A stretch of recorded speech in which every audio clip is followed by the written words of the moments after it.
दोस्तों ये है जी सिंगल सुपर फास्फेट दानेदार। इसमें फास्फोरस जो है ये 18% है। पहला इसका जर्मिनेशन बहुत अच्छा हुआ है। अब इसमें भी हमने 3 bag SSP single super phosphate के डाल दिए हैं।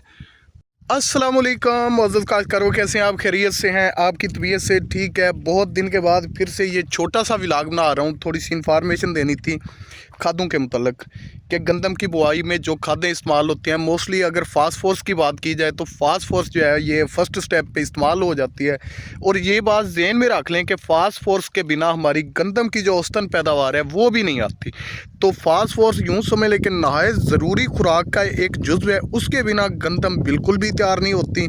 अगर आप अपनी ज़मीन में या गंदम में फास्फोरस ना डालें तो आपकी आधी औसतन पैदावार ख़त्म हो जाती है। फास्फोरस इंतहाई ज़रूरी खाद है। फास्फोरस कई शक्ल में दस्तयाब होती है, जिनमें अगर मैं बात करूं तो पहले नंबर पे जो हमारे काश्तकार भाई हैं वो सबसे पहले जो प्रेफर करते हैं वो है जी डीएपी। सोना डीएपी हो गई, एंग्रो डीएपी हो गई, बब्बर शहर डीएपी हो गई, बख्तावर डीएपी हो गई, जोरावर डीएपी हो गई। मतलब डीएपी की कई किस्म की इकसाम है। इनमें से मुख्तलिफ़ इलाकों में मुख्तलिफ़ किस्म की डीएपी डाली जाती है। अगर मैं अपने इलाके की बात करूं तो हमारे इलाके में मोस्टली सोना डीएपी को तरजीह दी जाती है। इसी के साथ अगर डीएपी के स्टेटस की बात करूं तो डीएपी जो है ये एक असासी किस्म की खाद है, क्योंकि इसका जो पीएच लेवल है वो 8 से 8.5 के लगभग है। मोस्टली हमारी पाकिस्तान की 90% ज़मीनें ऐसी हैं जिनका पीएच लेवल जो है वो भी तकरीबन 7.5 से 8 और 8.5 के बीच में है। ख़ुसूसन उन इलाकों में जिन इलाकों में ज़ेर ज़मीन पानी कड़वा है। ख़ुसूसन अगर मैं अपने जलालपुर तहसील और इसके गिरदोनवा की बात करूँ चकूक वाली साइड पे, तो यहाँ पे ज़ेर ज़मीन पानी, ट्यूबवेल, बोर, इन चीज़ों का करवा है। तो जैसे गंदम को सिराब करने के लिए पानी लगाया जाता है तो यहाँ पे फिर ऐसा होता है कि ज़मीन का पीएच लेवल अप हो जाता है। इसी के साथ अगर मैं अपने इलाके के काश्तकारों की बात करूँ तो वो भी जनाब फास्फोर की शक्ल में जो है वो डीएपी को ज़्यादा तरजीह देते हैं। तो दोस्तों डीएपी एक असासी किस्म की खाद है जो कि ज़मीन में डालने के बाद फिक्स हो जाती है और बहुत कम मिकदार में पौधे को दस्तयाब होती है। पौधे के करीब या जड़ों के पास तो पड़ी रहती है, लेकिन पौधा उसे वक्त पे उठा नहीं सकता। जब पौधा उठा नहीं सकता, खुराक हासिल नहीं कर सकेगा, तो वो यूँ समझ ले कि ज़मीन में फ़िक्स पड़ी रहेगी और आपकी खाद का नुकसान हो जाएगा। तो अब सवाल ये बनता है कि डीएपी का अल्टरनेट या इसका मुतबादल हम ऐसी कौन सी चीज़ इस्तेमाल करें जिससे कि हमारी जो फसल है उसको पूरी जितनी भी हम खाद देते हैं वो पूरी तरह से उसमें लग जाए, इस्तेमाल कर सके हमारी फसल और हमारी खाद का नुकसान ना हो। तो दोस्तों इसके लिए मार्केट में बहुत सारी चीज़ें आ चुकी हैं, क्योंकि जो हमारी साइंस है उसने माशाल्लाह से बहुत तरक्की कर ली है। इसका सबसे बेस्ट हल है कि आप एनपी नाइट्रोफास अपनी फसलों में डालें। तो नाइट्रोफास एक तेज़ाबी खाद है, उसका पीएच लेवल कम है। जहाँ पे आप 1 बोरी डीएपी और 1 बोरी यूरिया इस्तेमाल करते हैं, तो वहीं अगर आप बुआई के दूसरे दिन या तीसरे दिन 1 बोरी नाइट्रोफास डाल दें, गपचट कर दें जैसे कीचड़ वाली हालत होती है, तो इसके बाद जब आप 12 से 15 दिन के बाद अगला पानी लगाएंगे गंदम को दूसरा पानी, तो 1 बोरी नाइट्रोफास एनपी आप अपने 1 एकड़ में दोबारा से इस्तेमाल कर दें। तो उससे होगा क्या कि आपकी 1 बोरी जो है वो डीएपी की, तकरीबन नाइट्रोफास की 1 बैग में 20% फास्फोरस होती है, वो आपकी 40% फास्फोरस पहुँच जाएगी। और दूसरा 1 बोरी जो है वो नाइट्रोजन की शक्ल में सोना यूरिया या यूरिया आपके 1 एकड़ में वो लग जाएगी। इसके बाद बात कर लेते हैं दूसरी जितनी भी खादें हैं। तो दूसरे नंबर पे आ जाती है टीएसपी, ट्रिपल सुपर फास्फेट। तो इसमें अगर इसकी बात की जाए फास्फोरस की, तो फास्फोरस इसमें 40% होती है। जैसा कि डीएपी की 1 बोरी में 40% फास्फोरस और 18% नाइट्रोजन होती है, लेकिन टीएसपी एक ऐसी खाद है जिसमें फास्फोरस जो है वो 40% है, लेकिन उसमें नाइट्रोजन नहीं है।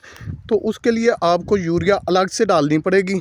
तकरीबन 20 किलो या 25 किलो आप 1 एकड़ में इस्तेमाल कर सकते हैं, और उसकी 1 बोरी की कीमत है गालबन कोई 9,000 और कुछ 100 रुपये के लगभग।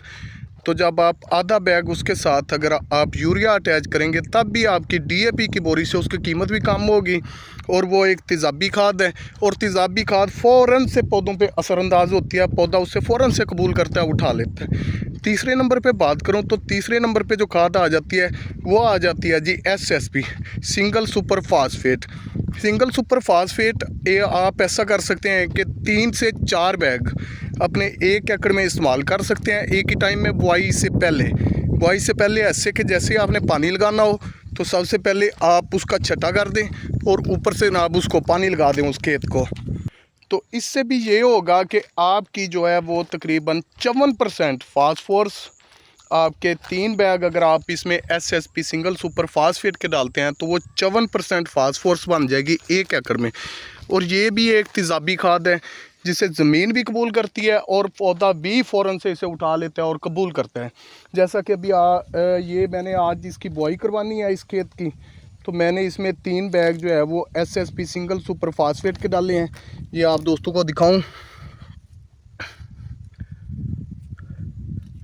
ये होती है जी एसएसपी सिंगल सुपर फास्फेट। ये आप नीचे देख सकते हैं ज़मीन पे। अगर इसकी कीमत की बात करूं तो ये तकरीबन 2800 रुपये का एक बैग मिलता है। तो इस तरह से ये 8400 रुपये में आपकी एक डीएपी से ज़्यादा खाद जो है वो 1 एकड़ में उसकी मिकदार पूरी हो जाती है, 54% फास्फोरस चली जाती है। अगर मैं अपने इस फील्ड की बात करूं तो लास्ट वीक हमने इसकी बुआई की थी, गालबन हफ्ते वाले दिन आज के दिन ही। तो इसमें हमने किसी किस्म की कोई खाद नहीं डाली थी। अल्हम्दुलिल्लाह इसका जर्मिनेशन बहुत अच्छा हुआ है। अब इसमें भी हमने 3 bag SSP single super phosphate के डाल दिए हैं। तो इंशाल्लाह उम्मीद की जा सकती है कि माशाल्लाह से बहुत अच्छा रिज़ल्ट मिलेगा। मैंने जो एसएसपी मंगवाई है, एसएसपी कई किस्म की है, नाशिया कंपनी की है, एंग्रो वालों की सबसे बेस्ट है, लेकिन वो यहाँ हमारे जलालपुर सिटी में अवेलेबल नहीं थी। तो अब ये सफ़ी कंपनी की मुझे एसएसपी मिली है। दोस्तों ये है जी सिंगल सुपर फास्फेट दानेदार। इसमें फास्फोरस जो है ये 18% है। तो 18% जब आप 3 बैग डालेंगे तो वो 54% बन जाएगी। और इसी के साथ अगर डीएपी की बात की जाए तो डीएपी जो है वो 40% उसमें फास्फोरस होती है। और जब पीएच लेवल ज़मीनों का हाई होता है तो उसमें फिर ऐसा हो जाता है कि वो हमारी तकरीबन 25 से 30% ही फसल को लगती है, बाकी की हमारी तकरीबन 70% जो है वो ज़ाय हो जाती है। तो कोशिश करें काश्तकार भाइयों कि एक डाइवर्ट किस्म की काश्तकारी को तरजीह दें, थोड़ी सी मतलब चेंजिंग लाएं। हमारे इलाके में भी अब इस गंदम की बुआई पे 2025 में मैंने नोट किया है कि ऐसे बहुत से काश्तकार हैं जिन्होंने डीएपी को तरजीह कम दी है और एसएसपी की तरफ और टीएसपी की तरफ जो है वो उन्होंने थोड़ा सा मूव किया है। तो मैं समझता हूँ कि ये एक बेहतर कोशिश है। तो इससे ये है कि जो हमारी ज़मीन में डीएपी ज़ाय हो जाती है, फिक्स हो जाती है, तो कम से कम हम अपने उस नुकसान से तो बच सकते हैं। तो कोशिश यही किया करें कि डाइवर्ट किस्म की काश्तकारी को तरजीह दें। बाकी उम्मीद करता हूँ दोस्तों आपको मेरी ये वीडियो पसंद आई होगी। आप मेरी ये वीडियो मेरे यूट्यूब चैनल गुल की दुनिया पे देख रहे हैं। जो नए देखने वाले दोस्त हैं उनसे गुजारिश है कि मेरे यूट्यूब चैनल गुल की दुनिया को कर लें सब्सक्राइब। और इसके अलावा आप मुझे फ़ेसबुक पेज पे भी देख रहे हैं, वो भी गुल की दुनिया से, तो फेसबुक पेज को कर लें फॉलो। और तीसरे नंबर पे आप मेरी ये वीडियो देख रहे हैं दोस्तों मेरे टिकटॉक अकाउंट गुलचीमा के नाम पे, तो उसे भी फॉलो कर लें ताकि वक्तन फ़वक्तन मालूमाती वीडियो फसलों के मुतल्लक, एग्रीकल्चर रिलेटेड और ट्रैक्टर वगैरह के मुतल्लक आपको बर वक्त वीडियो मिल सकें। बहुत शुक्रिया दोस्तों, उम्मीद करता हूँ वीडियो आप दोस्तों को पसंद आई होगी। मिलता है नई वीडियो के साथ, तब तक अल्लाह हाफिज़।